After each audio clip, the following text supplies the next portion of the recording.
You need to understand, just because someone looks calm on the outside does not mean nothing is moving inside them. Just because they do not react in the moment, do not chase, do not ask questions, do not break down in front of you, does not mean they are unaware. And this is one of the most painful truths to accept when you have loved someone avoidant, because their silence can make you feel foolish for caring, their stillness can make you feel dramatic for feeling, and their unreadable face can make you believe your love never touched them at all. But what hurts the most is not always what is seen. Sometimes what hurts the most is what is buried, what is hidden, what is swallowed whole because expressing it feels too exposing, too dangerous, too vulnerable for them to bear. You need to understand, avoidants often notice in silence. They notice in the pause after you stop talking. They notice in the shift in your tone when you are trying not to cry. They notice in the messages that become shorter, colder, less hopeful. They notice in the energy you pull back when your heart finally gets tired. They notice when the person who once poured everything into them begins to go quiet. They notice when your eyes do not search for them the same way. They notice when your warmth becomes careful, when your softness becomes guarded, when your hope starts leaving the room before your body does. They notice all of it, more than they will ever openly admit. But the tragedy is that noticing and responding are not the same thing. That is where so much heartbreak is born, because you are standing there wanting proof, wanting reassurance, wanting some visible sign that what you felt was real, and they are standing there noticing everything while giving you almost nothing back, and that nothing can feel unbearable. It can feel like rejection, it can feel like indifference, it can feel like your pain is echoing into empty space. You tell yourself if they cared, they would say something. If they felt it, they would reach. If they noticed, they would react. But you need to understand, for someone avoidant, reaction itself can feel like exposure. To react is to reveal. To reveal is to feel. To feel is to risk losing control. And control for them has often become the only way they know how to stay safe. So what do? Instead, they go inward. They go quiet. They detach from the moment because the moment asks too much of them. It asks for emotional presence, for honesty, for softness, for courage. And when someone has spent years learning that vulnerability is dangerous, the heart does not open on command. It protects, it hides, it freezes. So while you are waiting for visible emotion, they may be doing what they have always done, locking it down so tightly that even they cannot fully access it in real time. This is why loving them can feel like loving a wall that secretly hears every word. You speak and there is no echo, no expression, no immediate sign that anything landed, but later, in the quiet, in the distance, in the emptiness you leave behind, that is when your presence begins to haunt them. Because avoidants often process what happened after it is already gone. That is what makes the whole thing so heartbreaking. In the moment, they can look untouched. In the moment, they can make you feel like you are the only one carrying the weight of what is happening. In the moment, they can step back and seem almost relieved, and that relief can break you because you think, how can someone let go so easily when I am falling apart right here? But later, when the pressure disappears, when there is no one asking them to open up, no one asking them to explain, no one standing there with tears in their eyes, later is when the truth starts creeping in. Later is when they notice the emptiness where your effort used to be. Later is when they replay the words they acted unmoved by. Later is when they remember the tenderness they did not know how to hold while they still had it. And you need to understand how painful that can be for you, because you may never get to see that part. You may never get the confession. You may never hear them say, yes, I noticed every change, every disappointment, every moment your heart broke in front of me. You may never hear them admit that your silence shook them more than your tears ever did. You may never hear them say that the day you stopped trying was the day they felt the truth of what they had been losing all along. And because you do not hear it, because you do not see it, you start doubting yourself. You start rewriting the story in the cruelest way possible. You tell yourself, maybe I meant nothing. Maybe I was too much. Maybe I imagined the whole connection. Maybe my love never mattered. But none of that is true. Your love mattered. Your presence mattered. Your absence matters too.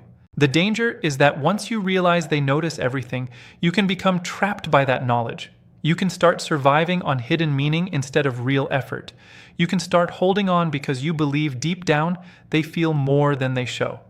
And maybe they do. Maybe they notice every single shift in your energy. Maybe they carry your absence in ways they would never confess.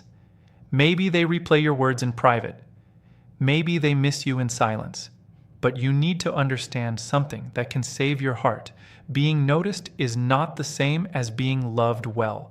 Being deeply felt is not the same as being deeply held. Someone can notice your pain and still not become the person who knows how to meet it. Someone can feel your value and still fail to honor it. Someone can be affected by your absence and still not rise to the level of courage that love requires. That is why your healing cannot depend on their reaction. It cannot depend on whether they finally break their silence. It cannot depend on whether they come back one day and reveal that they noticed everything you were silently screaming. Because if you build your peace around that moment, you will stay emotionally tied to someone who may never become capable of giving you the very thing you needed most: clarity. And clarity is not a luxury. It is not asking too much. It is not weakness. It is basic emotional safety. Love should not leave you translating silence for years. Love should not force you to become a detective just to feel wanted. Love should not make you survive on crumbs of hidden feeling while starving for visible care. So yes, they notice. They notice your distance. They notice your silence. They notice your changed energy, your guarded tone, your missing warmth, your slowed replies, your tired heart. They notice when you stop making them the center of your emotional world. They notice when you begin to choose yourself. They notice when you stop trying to carry the connection alone. But your life cannot be built on what someone notices in secret. Your life must be built on what someone is brave enough to do in the open. And if they cannot meet you there, then let the truth be this: you were never hard to love. They were simply not ready to love you in the way you deserved. You need to understand what they rarely express in words, they often register in ways you will never fully see. They notice your tone even when they pretend they do not. They notice the delay in your response, the way your messages become shorter, the way your eyes stop searching for reassurance, the way your voice begins to carry disappointment instead of hope. They notice when your heart is getting tired. They notice when your energy changes.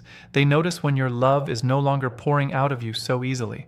And this is what makes loving and avoidant so painful, because they can register every shift in you, every fracture, every silent goodbye forming inside your chest, and still leave you standing there feeling unseen. That is the contradiction that breaks people. You are not dealing with someone who notices nothing. You are often dealing with someone who notices more than they can handle, but has built such a deep habit of emotional self-protection that instead of meeting what they feel, they retreat from it. And when they retreat, you are left with the worst kind of loneliness, the kind that happens in the presence of someone who knows something is wrong, feels something is changing, senses the ache in you, and still cannot bring themselves to reach for you in the way your heart needs.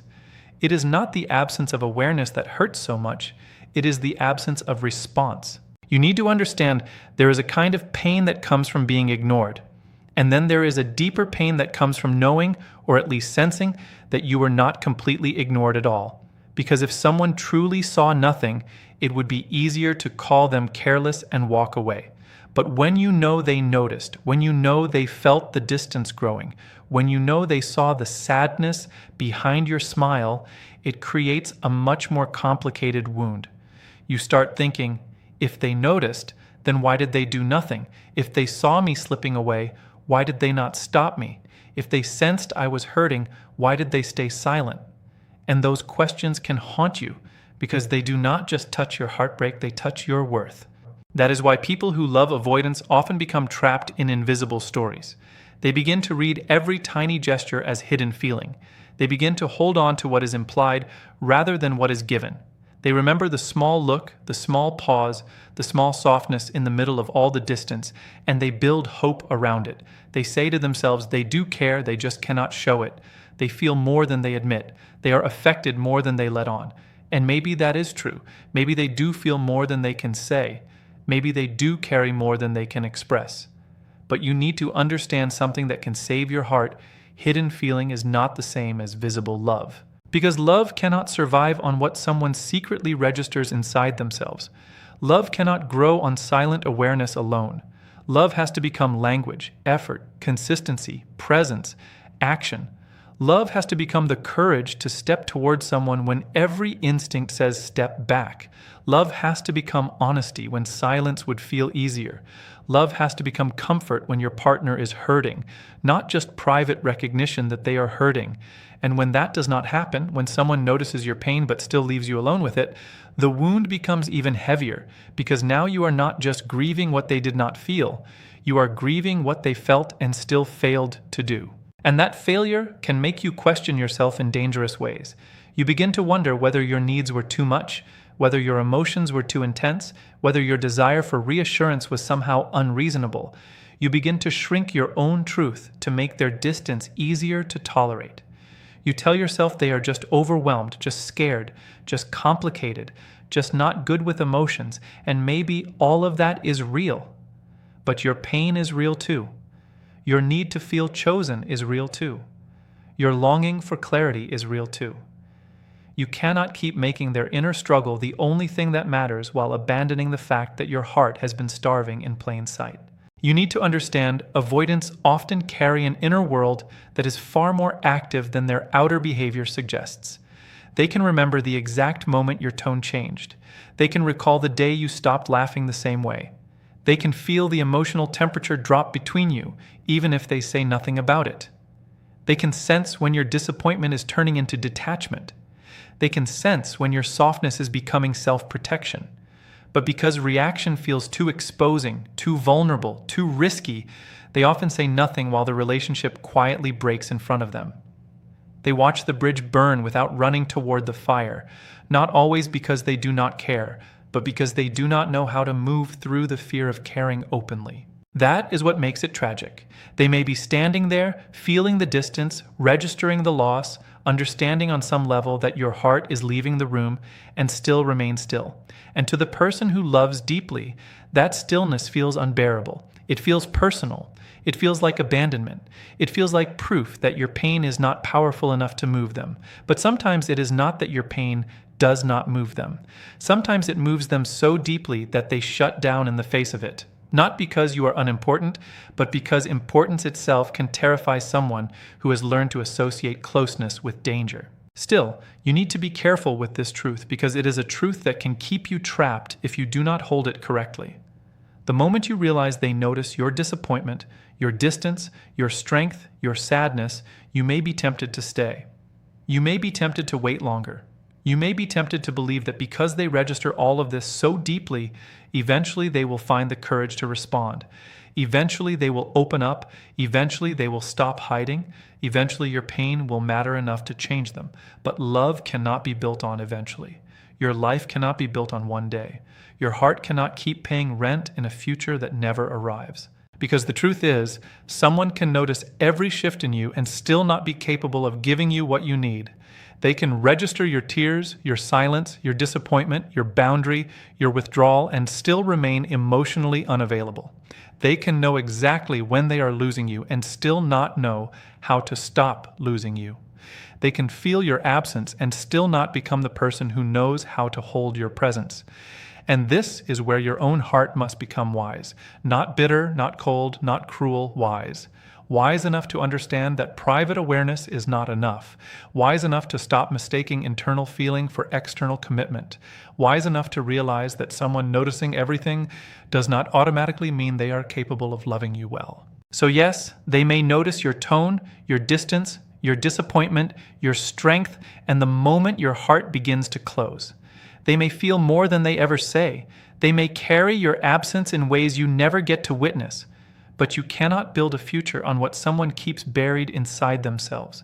You need a love that knows how to step out of silence, how to meet your pain with presence, how to answer your honesty with honesty, how to choose you not only in secret feeling, but in clear and visible action. And if someone cannot do that, then no matter how deeply they notice you, they are still leaving you alone in the very place where love was supposed to meet you. You need to understand, The hardest part of loving someone avoidant is not always what they say. It is what they do not say when the moment is asking everything from them. It is the way they can stand in front of your pain, hear the tremble in your voice, see the tears you are trying so hard to hold back, and still give you almost nothing in return. Not because nothing is happening inside them, not because your words mean nothing, not because your heart failed to reach them, but because for them, reaction itself feels dangerous. To react is to reveal. To reveal is to become exposed. And to become exposed, for someone who has spent years surviving through distance, can feel like stepping into emotional fire with no protection. That is why you must not confuse silence with emptiness. You must not confuse stillness with the absence of feeling. So many people walk away from avoidant dynamics carrying this deep wound, this belief that none of it mattered, that none of their effort landed, that none of their love touched the other person at all. But often the truth is far more painful and far more complicated than that. Your words did land. Your pain did register. Your presence did matter. The tragedy is that it landed in someone who did not know how to meet it in real time. It landed in someone whose instinct was not to reach closer, but to move inward, to lock down, to keep everything hidden behind a face that looked untouched, even while something real was moving underneath. And that is what breaks your heart, because when you love deeply, you naturally look for a response. You look for some sign that the conversation mattered, that the silence between you is being felt on both sides, that the ache in your chest is not something you are carrying alone. You want to see it in their eyes. You want to hear it in their voice. You want the moment to become mutual. But when they do not react, when they sit there quiet, guarded, unreadable, it can feel like standing outside a locked house in the rain, knocking until your knuckles hurt, wondering if anyone is inside, wondering if anyone hears you at all. And the devastating part is, they often do hear you. They hear you more than you know. They just do not know how to open the door without feeling like they are losing control of themselves. You need to understand, avoidants often react later. Not because they are calculating, not because they are trying to punish you, but because they do not always have access to their feelings in the moment those feelings are being triggered. In the moment, all they know is that the intensity feels too much, the closeness feels too exposing, the emotional demand feels like pressure against a nervous system that has been trained to survive by creating distance. So they go quiet, they detach, they become still, and while you are reading that stillness as indifference, they are often using it as armor, the only armor they have ever trusted. But later, when the room is empty, when your energy is gone, when your messages stop coming, when your voice is no longer there asking them to be honest, that is when it starts to reach them differently. That is when they replay the conversation. That is when they remember the look on your face that they pretended not to notice. That is when they hear the words again, this time without the pressure of having to respond in the moment. That is when the reality of your hurt, your disappointment, your withdrawal begins to settle into them. And there is something deeply tragic about that, because by the time they begin to process what they lost, the person who loved them has often already been carrying the pain alone for far too long. This is why loving an avoidant can make you feel like you are living in two timelines at once. In your timeline, everything is happening now. The hurt is happening now. The confusion is happening now. The need for reassurance is happening now. The heartbreak is happening now. But in theirs, awareness often arrives later. Grief arrives later. Understanding arrives later. Regret arrives later. And later can feel cruel when your heart needed tenderness in the present. Later can feel like too little, too late. Because love is not just about eventually feeling something.